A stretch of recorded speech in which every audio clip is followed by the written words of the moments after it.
Hello and welcome to my channel. Thank you for joining me today. In today's video we're going to be doing this turtle.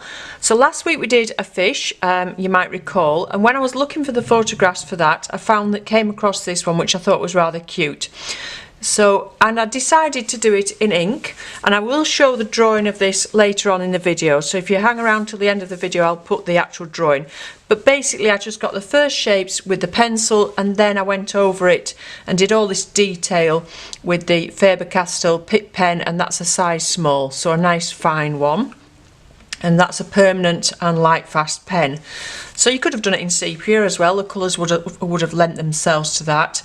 And if you look at all this detail of all these little shapes on his, I don't know what you call them, flippers, arms, legs, I don't know.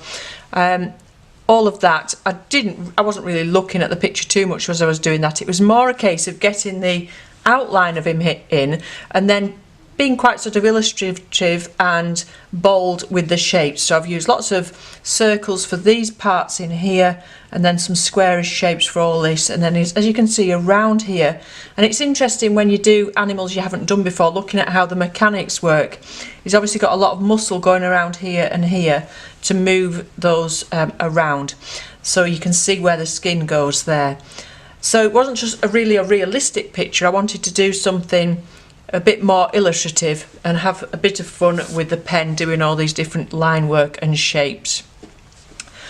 And I joined everything up so that we've got things that you could colour in if you wanted to. You know, if you wanted to colour every little square in a different colour, making multicolours, you could do that. But what I'm going to do is put some colours over using the Koh I Noor, if that's how you pronounce it. I have used these before in different demonstrations. They're these ones that are quite popular. They come in a little stack and they've got a palette there. Now this paper is a mixed media paper. It's the Faber Castell one.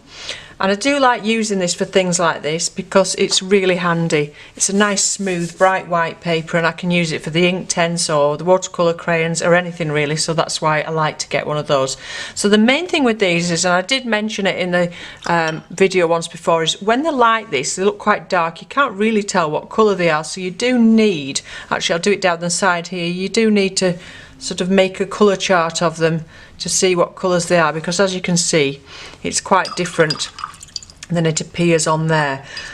So whether we did him, like I said, you could do him lots of bright colours and make him multicoloured and colour each square in quite differently, but that would take me quite a while to do. What I like is this yellow colour here, nice bright colours, so I'm just going to try and find something that'll do that, and probably that one there.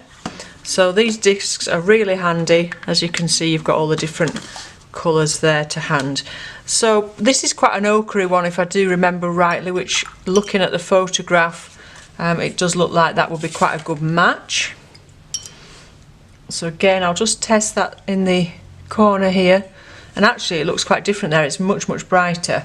So let's try this one next to it. It doesn't have to be a match, it can be nice and bright anyway.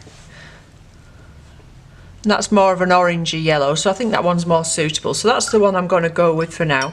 And I'm just going to use it straight from the palette. Actually, I'm not going to mix. I've got a palette here to mix, but I'm just going to use it straight from the pan.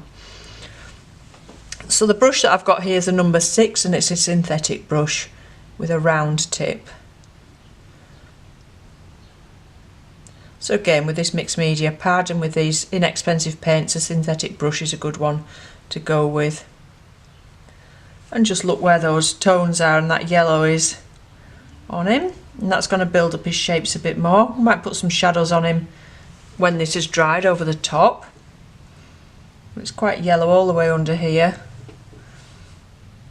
Even though it's in shadow, you can still see that yellow on his tummy, if you want to call it a tummy. It's probably not. You can see how much I've managed to get on the brush there without having to reapply.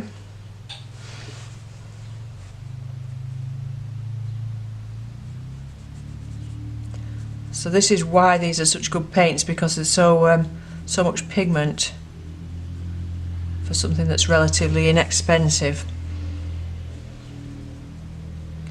I will go over the whole lot of these because I can come back later and put those darker colours on top when it's dry. And they do dry quite quickly as well, these paints. Again with this one, just down this side I'm going to do. The top side is sort of more of a greeny blue colour. After I think about what colours we're going to choose.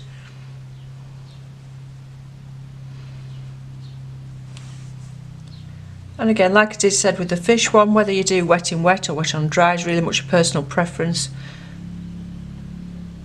With these, like I said, they dry quite quickly, and we're doing it quite illustratively rather than the wet in wet that we did last week. So maybe you want to just let them dry in between.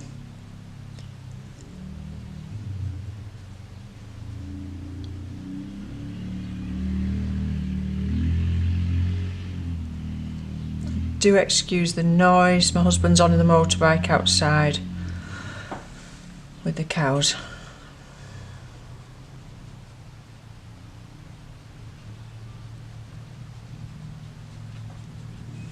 So yeah, we can see how it's a slightly different colour on the side of these. I'm sure somebody will want to put in the comments below what these are called.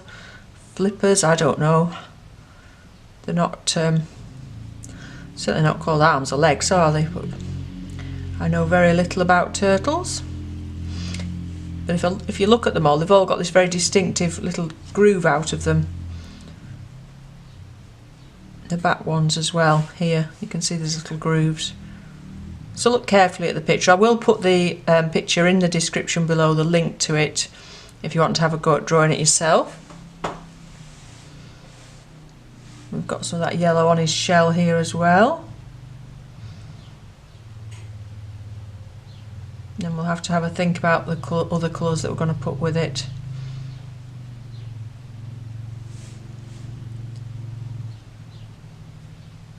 To get those shadows and things, and the colour of the top of the shell. And his face, actually, his face has got quite a bit of that yellow on it, so we'll just come and do that.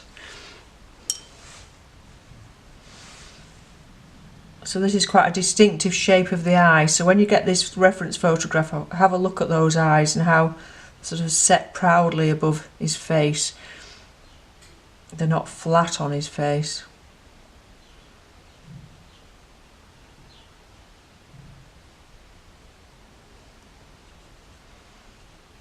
Actually, I think there's quite a lot of the yellow underneath, it's just that it's in shadow. Okay, so I'll perhaps let that dry a little bit. Some of that's already drying, so we'll start again up here and go for that darker colour. So it's like a blue, brown, grey, I don't know. Let's have a look what we've got. That's quite a rich brown. It's not really that.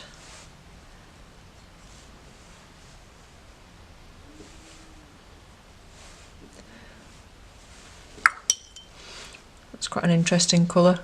I did go through all these colours once before. I'm going to put this one on. It's a bit of a Payne's grey, really. Actually quite greeny as well, and there's actually a lot of different colours in his shell parts if you look carefully. I don't put this on too thickly because I want that ink to show through. You still want your lines to come through. Whoops, gone onto his face there. That's with not letting his face dry. So when you do anything like that, very quickly wash your brush out, squeeze the water out of it, and then pull that away. And we can always go over that later with more of the yellow if you wanted to. And just tidy up around his face there.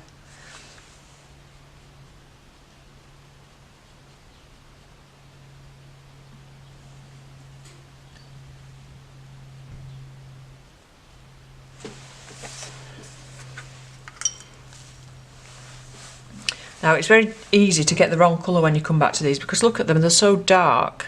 So just think about which ones you're picking up from the palette.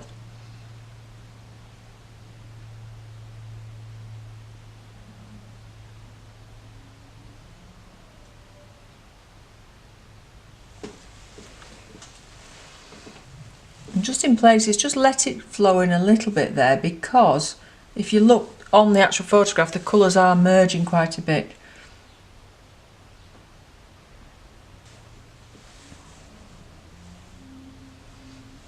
And you might think that this colour is actually a little bit too green, but I quite like it. It's Goes nice with that yellow. And we can always add some extra greys into it as well. And look, where you go over the yellow, it's still showing through. And those lines are still showing, so don't have it too thick. Plenty of water in it so your lines still come through.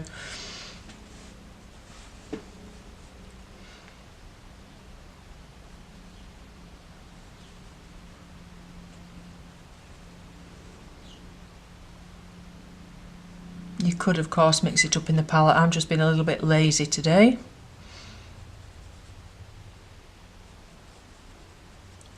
So I'm going to carry on now filling him in. Like I said, you could do every single little one a different colour. You could make it quite interesting that way. What I'm going to do is put 1 or 2 browns and things over the top of some of these yellows to make some of the shadows underneath, because obviously he's been lit from above. But I'm going to carry on now and fill him all in. And I'll perhaps pop some music on for you. So I hope you've enjoyed that. And it's an unfamiliar animal to me, but it's good to have a go at unfamiliar things because it makes you look at the shapes very carefully, makes you think about it. Sometimes when you're doing the same thing all the time, you tend to get a bit lazy and not really think about your drawing as much, concentrate as much as if you're doing something that you've never tackled before. So that's a good way to perhaps improve your drawing, is to have a look at things that you haven't normally done. Okay, so enjoy the rest of the video. I'll carry on building up those shadows and things, and I'll be back again with you soon with some more videos. Thank you very much for watching, and bye for now.